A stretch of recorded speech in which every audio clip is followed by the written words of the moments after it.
In industrial accidents involving machinery, the first 60 seconds after injury often determine whether the victim survives, retains function, or dies.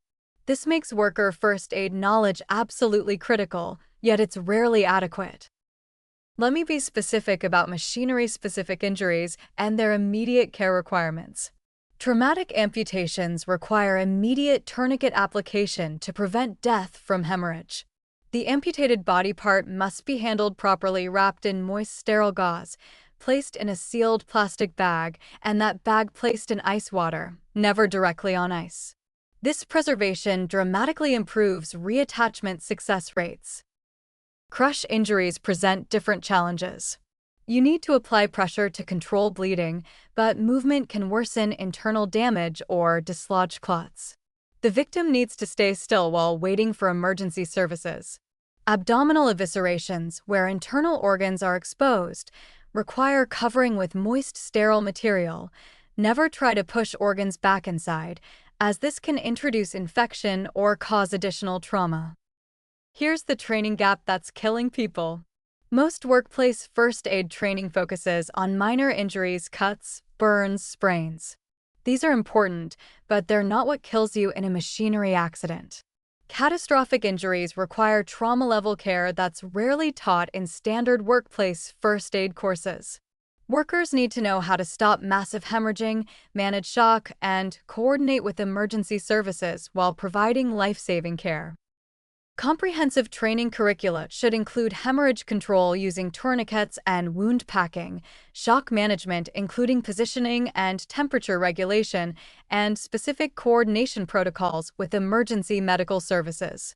The time between injury and professional medical care is when most preventable deaths occur. Let's discuss the legal framework. Employers are required to provide adequate on-site first aid capabilities, but adequate varies by jurisdiction and industry. When inadequate emergency response worsens outcomes, for example, if nobody knows how to apply a tourniquet and the victim bleeds to death, employer liability can be significant. Workers' compensation implications are complex, but inadequate first aid response can affect claim outcomes. Now I need to address something that doesn't get discussed enough: the psychological burden on coworkers who render first aid in horrific accidents.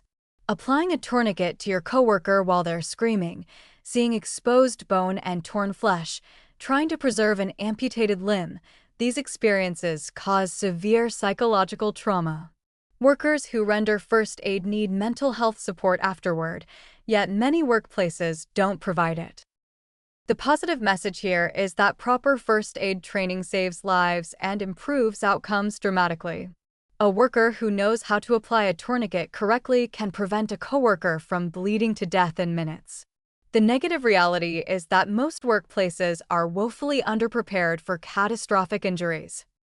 Immediate response protocols should include stopping the machinery immediately using emergency stops, calling for help while simultaneously beginning treatment, and specific techniques for the most common injuries in that particular industry. Every second counts.